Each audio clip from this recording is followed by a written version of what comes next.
तिच्याकडे पैसा होता, तिच्याकडे धन होते, दौलत होती, सगळं काही होतं, सौंदर्य होतं, सपोर्ट होता, घरच्यांचा आधार होता, भाऊ होता, वडील होते, आई होती, सगळं काही तिच्याकडे होतं. पण तिची एक छोटीशी चूक झाली, माणसं ओळखायला ती चुकली आणि त्यानंतर तिला स्वतःचं जीवन संपवावं लागलेलं होतं. एका प्रसिद्ध अभिनेत्रीची एक धक्कादायक क्राईम स्टोरी आज आपण बघणार आहोत.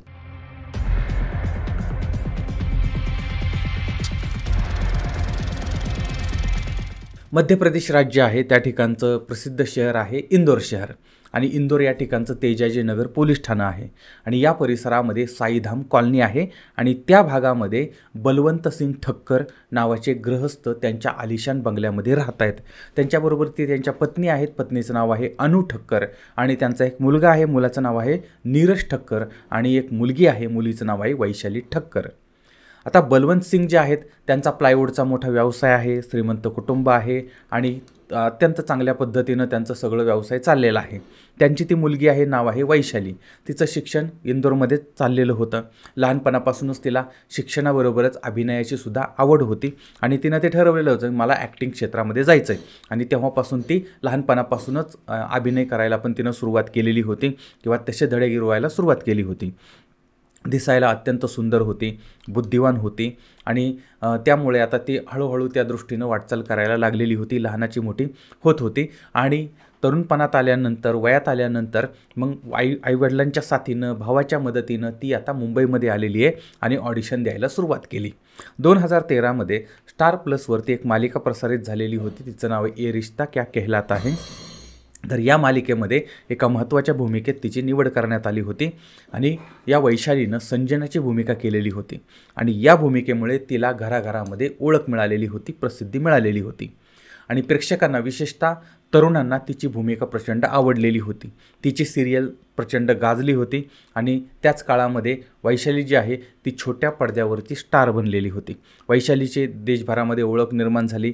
तिने एकामागोमाग एक अशा पद्धतीच्या मालिकात काम करायला सुरुवात केली होती आणि ससुराल सिमरन का ही जी प्रसिद्ध मालिका आहे त्या मालिकेमध्ये अंजली भारद्वाजची भूमिका हिनं साकारलेली होती. भूमिका नकारात्मक होती पण सिरियल प्रचंड गाजलेली होती आणि हिला त्याच्यातसुद्धा तिची नवी ओळख मिळालेली होती आणि या भूमिकेमुळे वैशालीला नकारात्मक भूमिकेतील सर्वोत्कृष्ट अभिनेत्रीचा गोल्डन पॅलेट पुरस्कार जो आहे तो सुद्धा मिळालेला होता. त्याचबरोबर ती ये हे आशिकी याच्यामध्ये वृंदाची भूमिका तिनं केलेली होती. त्यानंतर सुपर सिस्टर याच्यामध्ये तिनं काम केलं होतं. त्यानंतर विष या अमृत याच्यामध्ये नेत्रा सिंह राठोडची भूमिका तिनं केलेली होती. मनमोहिनी, लाल इश्क, रक्षाबंधन यांसारख्या मालिकेमध्ये पण तिनं काम केलेलं होतं आणि मनमोहिनी 2 या सिरियलमध्ये सुद्धा तिनं काम केलेलं आहे. तर अशा पद्धतीनं महत्त्वाच्या भूमिका ती साकारत होती आणि या मायावी दुनियेमध्ये ती वावरत होती. मालिकेमध्ये काम चाललेलं होतं पण या सगळ्या काळामध्ये कोरोनाची महामारी आली, लॉकडाऊन पडलेलं होतं आणि त्यामुळे वैशाली जी आहे ती तिच्या गावाकडे किंवा तिच्या घराकडे इंदूरला गेलेली होती. मुंबईवरून ती इंदूरला गेली आणि त्या ठिकाणीच जवळजवळ वर्षभर ती राहिली होती. आता त्या मुलीचं लग्नाचं वय झालेलं होतं, आईवडिलांना काळजी वाटतच होते आणि त्यामुळे मग आईवडिलांनी तिच्याकडे लग्नासाठी तगादा धरला की आता तू एवढी प्रसिद्ध झालेली आहेस, पैसाही आपल्याकडे सगळं आहे, मग आता वयात लग्न झालं तर चांगली गोष्ट आहे आणि त्यामुळे मग त्या मुलीलाही पटलं. आणि कसं होतं की आपल्याला जरी हे क्षेत्र जे आहे ते क्षेत्र अत्यंत भारी वाटलं, किती त्यांना म्हणजे सेलिब्रिटी वगैरे, पण असलं काही नसतं. ते रोज उठायचं, ते चेहऱ्याला पावडर थापायचे, त्याच्यानंतर खोटे हावभाव आणायचे आणि बहुतेक आजूबाजूची लोकं आहेत ना बेगडी चेहऱ्यानं वावरणारी मंडळी असतात. म्हणजे ती कोणी कोणाचं नसतं, ते फक्त पैशासाठी काम करणारे असतात आणि अशीच बहुतेक मंडळी या क्षेत्रामध्ये जास्त आहेत. आणि त्याच्यामुळे हिलासुद्धा त्या गोष्टीचा कंटाळा आलेला होता की रात्री उशिरापर्यंत जागायचं, नंतर सकाळचा तो कॉल टाईम, त्यानंतर कुठले वेळेचं नियोजन नाही, काय नाही अशा पद्धतीनं आणि शिवाय कामाची शाश्वती नाही आहे आणि सतत डोक्यावरती टांगती तलवार असते, काम मिळतं आहे की नाही मिळत, त्यानंतर लोक आपल्याला स्वीकारतात की न स्वीकारतात वगैरे वगैरे. त्याच्यामुळे मग विचार केला की आपण एखाद्या चांगल्या व्यक्तीबरोबर ती लग्न करावं आणि सुखाने संसार करावा आणि याच्यासाठी मग वरसंशोधन सुरू झालं. 2021मध्ये हिची ओळख एका मेट्रोमनी साईडवरती एका डॉक्टरबरोबर ती झाली. डॉक्टरचं नाव होतं अभिनंदन आणि 28 एप्रिल 2021 रोजी वैशालीची एंगेजमेंट म्हणजे साखरपुडा म्हणजेच लग्नाचं लर्निंग लायसन. तर असं लर्निंग लायसन त्यांना मिळालेलं होतं. आता त्या भावी पतीचं नाव होतं डॉक्टर अभिनंदन सिंग हुंदल. आणि त्याचबरोबर तिनं ही सगळी आनंदाची बातमी जी आहे ती तिच्या माध्यमातून म्हणजे मीडियामधून तिनं ते शेअर केलेली होती की आता तिचं लग्न ठरलेलं आहे, एंगेजमेंट झालेली आहे. तो अभिनंदन जो आहे तो केनियाचा राहणारा होता आणि तो एक डेंटल सर्जन होता आणि काही वर्षापूर्वीच त्याला मिस्टर युगांडा ही पदवी मिळालेली होती. म्हणजे अशा पद्धतीचा तो तरुण होता. तो सुद्धा दिसायला चांगला होता, ही सुद्धा तशीच दिसायला होती. त्यामुळे दोघांचंही म्हणजे लग्न जुळलेलं होतं आणि काही दिवसात लग्न होणार तेवढ्यात त्या मुलानं लग्नाला नकार दिला, लग्न मोडलं. आता हिला फार मोठा धक्का होता आणि तिनं नंतर मीडियामध्ये सांगितलं की कोरोनामुळे माझं लग्न पुढं ढकललेलं आहे. आता तर माझं लग्न मोडलं आणि त्याने नकार दिला आणि वगैरे असं ती सांगू शकत, म्हणजे नाही, कोणी नाही सांगू शकत. त्याच्यामुळे तिनं तसं केलेलं होतं. पण ती खचून गेली होती, कारण एक स्वप्न असतं, एक मनामध्ये एक मनातलं एक राजकुमार किंवा मनातली एक राजकुमारी, त्यानंतर आपलं जीवन कसं असावं, आयुष्य कसं असावं, असं सगळं. पण सगळं स्वप्न भंगलेलं होतं आणि ह्याच्यामुळे ती डिप्रेशनमध्ये गेलेली होती. आणि काही दिवस गेले, नंतर मग घरच्यांनी वगैरे, भावाने, आईवडिलांनी तिला सावरली आणि त्याच्यानंतर अजून एक स्थळ आलेलं होतं. कॅलिफोर्निया या ठिकाणचा सॉफ्टवेअर इंजिनियर, त्याचं नाव आहे मितेश गौर. हा मुलगासुद्धा अत्यंत चांगला होता, म्हणजे सगळ्याच बाबतीमध्ये दिसायलाही चांगला होता, कमावणाराही चांगला होता, जॉब पण चांगला होता, घरची परिस्थिती पण चांगली होती, सगळंच चांगलं होतं. आणि त्याच्यानंतर मग ह्यांच्यामध्ये भेटीगाठी झाल्या आणि ठरलं, ह्यांचंही लग्न ठरलं आणि एकमेकांना त्यांनी पसंत केलेलं होतं. आता लग्न ठरल्यानंतर मुंबईमध्ये शॉपिंग करायची होती आणि लग्नासाठी मितेश गौर जो आहे तो 2-4 दिवसामध्ये कॅलिफोर्नियावरून इंदूरला येणार होता. आणि 20 ऑक्टोबरला वैशाली आणि मितेश या दोघांचं इंदूरमधल्या ADS समोरचं जे कोर्ट आहे तर त्या कोर्टामध्ये म्हणजे कोर्ट मॅरेज होणार होतं आणि नंतर लग्न झाल्यानंतर मग थाटामाटात रिसेप्शन वगैरे, मेजवानी वगैरे देणार होते. पण अचानकपणे 15 ऑक्टोबर 2022च्या मध्यरात्री वैशाली जी आहे ती आणि तिचं कुटुंब सगळं एकत्र त्यांनी जेवण केलं होतं. जेवण झाल्यानंतर वैशाली जी आहे ती तिच्या खोलीमध्ये गेलेली होती. आता बराच वेळ झाला तरी ती खोलीमधून बाहेर आलेली नव्हती आणि रात्रीच्या साधारण 12:30चा सुमार झाला होता. आईवडील दोघंजण ते गप्पा हाणत बसले होते आणि त्यावेळेस वैशालीचा भाऊ जो आहे नीरज, तो बहिणीबरोबर ती व्हिडिओ गेम खेळण्यासाठी तिच्या खोलीमध्ये गेला होता. आता तसं पाहिलं तर हे दोघं बहीण भाऊ जे आहेत, आता एक तर कोरोनाचा काळ होता, एक तर काम नाही, धंदा नाही, काही नाही, मस्त घरामध्ये बसून त्यांचं हे असंच गेम खेळणं, हे पिक्चर बघणं, हे असंच चाललेलं होतं. असा टाईमपास चालायचा आणि हे भाऊ बहीण जे आहेत ते त्या रूममध्ये जे गेम वगैरे खेळत बसायचे. आणि त्याच्यामुळे मग हा जेवण झाल्यानंतर तिच्या रूममध्ये गेला आणि त्यानं दरवाजा त्याच्या बहिणीचा ताईचा दरवाजा वाजवला. आता वाजवला पण दरवाजा काय उघडला नाही. त्याच्यानंतर पुन्हा वाजवलं तरी पण त्या उघडलं नाही. आता हे आज विपरीत होत होतं, म्हणजे बहीण रूममध्ये गेलेली, त्यानं दरवाजा वाजवलेला आहे पण ते दरवाजा काय उघडत नाही आहे. अगोदर असं घडलेलं नव्हतं. मग ह्यानं आवाज दिला काय, पण ते काहीच रिप्लाय नाही आहे. आता ह्याच्यानंतर याला काळजी वाटायला लागली, भीती वाटायला लागली. त्यानं मग आईवडिलांना आवाज दिला, ते पण धावत आलेत. त्यांनी दरवाजा ठोठवला, काहीही उपयोग झाला नाही. अखेर शेवटी हे खगळे घाबरले. त्यांनी तो दरवाजा तोडला आणि आतमध्ये प्रवेश केला. तर आतमध्ये धक्कादायक दृश्य होतं. वैशाली खोलीचा जो पंखा होता त्या पंख्याला लटकलेली होती. गळफास घेऊन तिनं स्वतःचं जीवन संपवलेलं होतं. आता ह्यानंतर काय करावं यांना सुचत नव्हतं. हा प्रचंड मोठा धक्का होता. भावानं त्या बहिणीचे पाय असे पकडून ठेवले, तिला वाचवण्याचा प्रयत्न करतोय आणि आई जी आहे ती दोरीची गाठ जी आहे ती सोडण्याचा, तिला खाली घेण्याचा प्रयत्न करत होते. तिला काही ते जमलं नाही. त्यानंतर मग आईनं पाय पकडले, भावानं पळत जाऊन चाकू आणला, म्हणजे चाकू आणला आणि ती दोरी कापली, तिला खाली घेतलं. त्याच्यानंतर मग तिला छातीवरती दाब देऊन, काय त्याला CPR असं काहीतरी म्हणतात ना, तर ते देण्याचा प्रयत्न केला की जेणेकरून तिचा श्वास चालू व्हावा. आणि नंतर जवळच्या ज्युपिटर हॉस्पिटल आहे त्या ठिकाणी तिला दाखल करण्यात आलं. पण दुर्दैवाने उपचारापूर्वीच तिचा मृत्यू झालेला होता. एकाच रात्रीमध्ये, काही क्षणामध्ये, काही वेळामध्ये, काही मिनिटामध्येच होत्याचं नव्हतं, झालेलं होतं. आता 16 ऑक्टोबर 2022ची सकाळ उजाडलेली आहे. सकाळचे साधारण 7 वाजायचा सुमार झालेला आहे आणि यावेळेस त्यांनी तेजाजी नगर पोलीस ठाणं आहे त्या पोलीस ठाण्याला कळवलेलं आहे. आता आईवडील किंवा घरचे भाऊ वगैरे ही सगळी मंडळी इतक्या गडबडीत होती. हे सगळं समोर बॉडी बघितली, त्यानंतर ती खाली घेतली, नंतर दवाखान्यात नेलं. या सगळ्या गडबडीत बाहेर कोणाला कळवावं, पोलिसांना कळवावं हे सुद्धा त्यांच्या डोक्यात आलं नाही. आणि नंतर मग काही 4-5-7 तासांनी त्यांनी ते पोलिसांना कळवलेलं आहे. आणि वैशालीच्या आत्महत्येची बातमी सगळीकडे पसरलेली आहे. फॉरेन्सिक पथक त्या ठिकाणी आलेले आहे, डॉग स्क्वॉड त्या ठिकाणी आलेले आहे, घटनास्थळी बारकाईनं तपासणी करण्यात आलेली आहे आणि घरात तपास करत असताना एक नोट सापडलेली होती आणि स्वतःचं जीवन संपवण्यापूर्वी हिनं 8 पानाची सुसाईड नोट लिहिलेली होती आणि या सुसाईड नोटमधून अनेक धक्कादायक बाबी समोर आलेल्या होत्या. पोलिसांनी घटनास्थळावरून वैशालीचा मोबाईल, त्यानंतर तिचं आयपॅड किंवा बाकीच्या गोष्टी ज्या जप्त केलेल्या होत्या, त्याचबरोबर ती बॉडीचा पंचनामा वगैरे केला होता, पोस्टमॉर्टमला पाठवलेली होती आणि वैशालीचा मृत्यू रात्री साधारण 12:30च्या सुमारास गळफास घेऊन झालेला होता अशी माहिती समोर आली होती आणि तब्बल 7 तासानंतर पोलिसांना कळवण्यात आलेलं होतं. सुरुवातीला तर वैशालीचे आईवडील आणि भावाकडे प्राथमिक चौकशी केलेली होती. नंतर ती सुसाईड नोट जी आहे ती नोट पोलिसांनी चेक केली आणि तिच्या आत्महत्येला वैशालीनं लिहिलं होतं की तिच्या आत्महत्येला त्यांच्या शेजारी राहणारा राहुल नवलानी नावाचा तरुण जबाबदार आहे.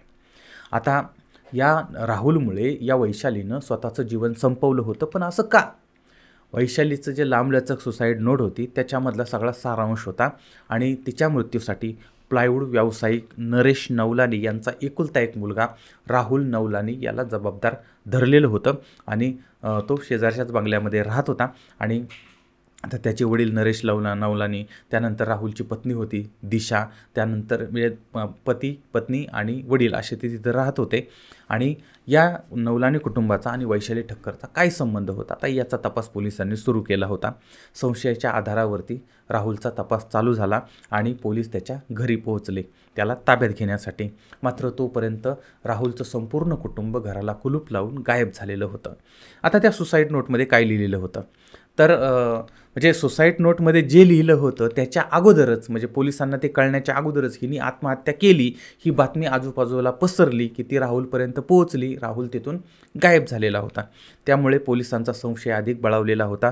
त्या राहुलला पोलिसांनी फरार घोषित केलं होतं आणि आता पोलीस राहुलच्या आणि त्याच्या घरच्यांच्या शोधात होते आणि वैशाली ठक्कर ही सेलिब्रिटी होती त्यामुळे अजूनच गांभीर्यानं आणि हे मीडियामध्ये वगैरे पण प्रकरण आलेलं होतं. त्यामुळे पोलिसांवरती दबाव वाढत चाललेला होता आणि मग राहुलच्या शोधासाठी पोलिसांची 2 पथकं मुंबईला जयपूरला रवाना झालेली होती. राहुलचं लोकेशन काढायचं काम चाललेलं होतं आणि या घटनेला 2-3 दिवस उलटले होते आणि तरीसुद्धा यांचा तपास लागत नव्हता आणि 4थ्या दिवशी पोलिसांना एक माहिती मिळाली, राहुल इंदूरमधीलच त्याच्या एका नातेवाईकाच्या घरी लपून बसलेला आहे आणि मग पोलिसांनी शिताफीनं त्याला अटक केली, त्याला भेड्या ठोकल्या आणि चौकशीमध्ये राहुल जो आहे त्याच्यावरचे सगळे आरोप फेटाळत होता.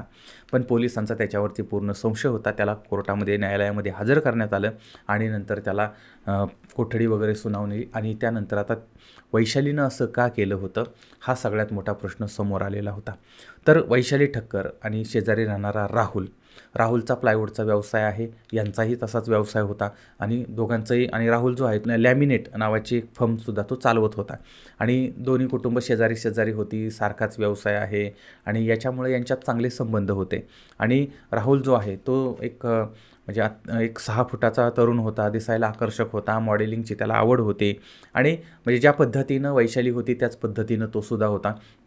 त्याच्यामुळे मग काय म्हणतात ना 36-64 गुण जुळले तशा पद्धतीनं त्यांच्या आवडीनिवडी जुळत होत्या आणि दोघंही एकमेकांना लहानपणापासून ओळखत होते, एकमेकांच्या घरी येत होते, जात होते आणि त्याच्यामुळे यांच्यामध्ये अत्यंत चांगली गाढ अशी मैत्री झालेली होती. पण नंतर राहुलच्या वडिलांनी राहुलचं लग्न कोटा या ठिकाणी राहणाऱ्या दिशा नावाच्या तरुणीबरोबर ते करून दिलेलं होतं. आता दिशा आणि राहुल यांचा नवीन संसार सुरू झालेला होता आणि लवकरच तो 2 मुलांचा बापसुद्धा झाला होता आणि वैशालीसुद्धा त्या लग्नाला हजर होती. शिवाय त्या राहुलच्या मुलाचा जन्मदिवस होता, बड्डे होता, त्यावेळेससुद्धा ती त्या सोहळ्यामध्ये तिनं सहभाग घेतलेला होता. म्हणजे अशा पद्धतीनं सगळं व्यवस्थित चाललेलं होतं आणि इकडं वैशाली जी आहे ती तिच्या अभिनयामुळे प्रसिद्धीला पावलेली होती आणि सगळ्या देशभर तिचं नाव झालेलं होतं. आता या सगळ्या काळामध्ये राहुलचं लग्न झालं आहे, 2 मुलं आहेत, पत्नी आहे, सगळा संसार चाललेला आहे. इकडं वैशाली जी आहे ती प्रसिद्धीच्या झोतामध्ये आहे आणि असं असताना विवाहित राहुल हा हिच्या प्रेमामध्ये आता हळूहळू पडायला लागलेला होता आणि वैशालीसुद्धा त्याच्या प्रेमात पडायला लागली होती.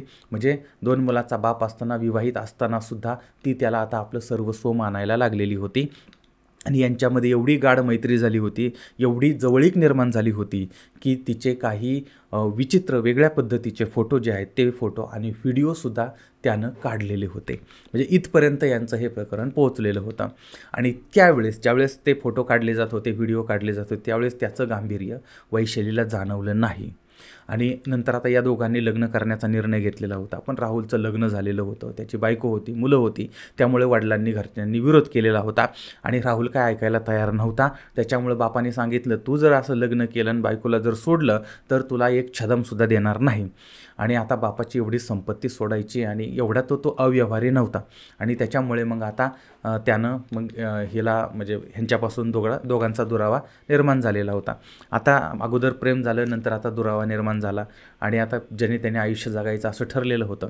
2021मध्ये वैशाली केनिया या ठिकाणी राहणारे डॉक्टर अभिनंदन यांच्याशी तिची मैत्री झाली. दोघांनी लग्नाचा निर्णय घेतला. आता ही माहिती राहुलला समजली. आता काही लोकांचं कसं असतं की एक वेळ माझं चांगलं झालं नाही तरी चालेल, पण दुसऱ्याचं भलं झालेलं मला अजिबात पटणार नाही. ऑलरेडी अगोदरच त्याचं लग्न झालेलं, त्याचा संसार होता, पण त्याला हिचं भलं झालेलं त्याला पटत नव्हतं किंवा त्याला आता ते सहन होईना की हिचं लग्न होतं आहे. आणि त्यामुळे मग त्यानं तो जो डॉक्टर आहे त्या डॉक्टरला सगळं ह्यांचे जे काही संबंध होते किंवा यांचे जे काही व्हिडिओ फोटो होते ते फोटो त्याला पाठवले आणि यांचं लग्न मोडलं, तुटलं. आता या सगळ्यांमुळे प्रचंड वाद झालेला होता. त्यामुळे वैशाली तणावात होती की ह्यानं म्हणजे ज्याच्यावरती प्रेम केलं होतं ना, आता त्यानंच आपल्याशी असा विरोधक म्हणून किंवा दुश्मन म्हणून आता तो वागायला लागलेला आहे. पण याच्यातनंही मग ते सावरले. त्यात प्रचंड गोंधळ झाला दोन्ही परिवारामध्ये वगैरे वगैरे. आणि आता परत असं होणार नाही वगैरे वगैरे असं झालेलं होतं. आणि 2022मध्ये मग पुन्हा त्या वैशालीचं लग्न मितेश गौर याच्याबरोबर ते ठरलं होतं. अमेरिकेतला म्हणजे तो अहमदाबादचा होता मूळचा, पण तो कॅलिफोर्नियामध्ये कंपनीमध्ये एका मोठ्या पदावर काम करत होता. यांचं लग्न आता दुसऱ्यांदा हिचं लग्न ठरलं होतं. आणि 20 ऑक्टोबर 2022ला हे दोघंही कोर्टामध्ये लग्न करणार होते. आणि त्याच वेळेस म्हणजे आता हे सगळं झालं यांचं, पण वैशालीनं एक चूक केली. लग्नाच्या अगोदर काही दिवस वैशालीनं मितेशबरोबरचं एंगेजमेंटचे फोटो जे आहेत त्या फोटोची स्टोरी तिच्या मीडियावरती टाकलेली होती, सोशल मीडियावर टाकलेली होती. आता ही माहिती मिळाली राहुलला.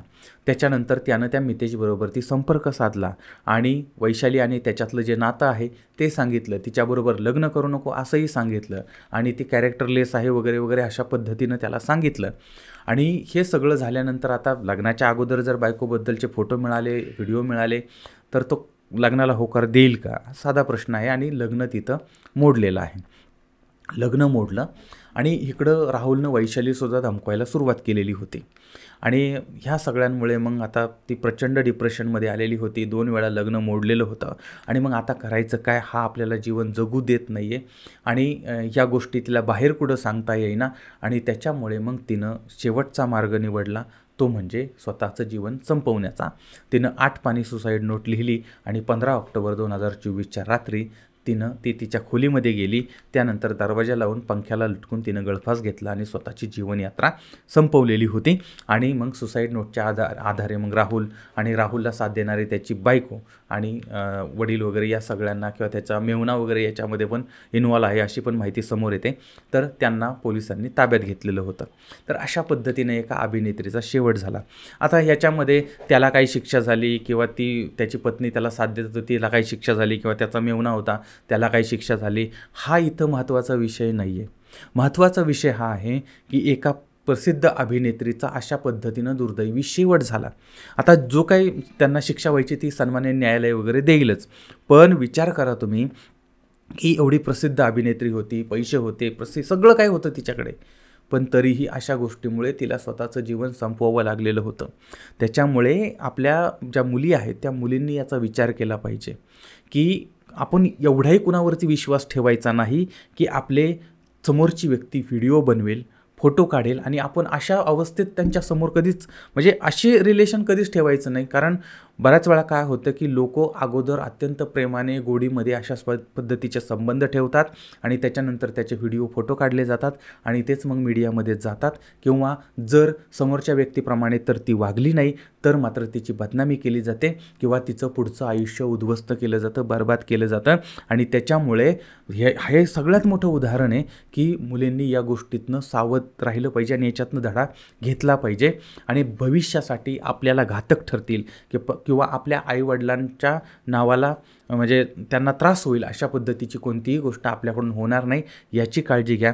आणि दुसरी गोष्ट, पाश्चात्य संस्कृतीप्रमाणे आपण जगणं किंवा पाश्चात्य संस्कृतीप्रमाणे अशा पद्धतीने संबंध ठेवण्यापेक्षा आपली भारतीय संस्कृती जी आहे त्याचा जर आपण त्या पद्धतीने जर आपण वागलो, त्या पद्धतीने जर आपण जगलो, तर मला वाटतं की अशा पद्धतीच्या घटना होणार नाहीत.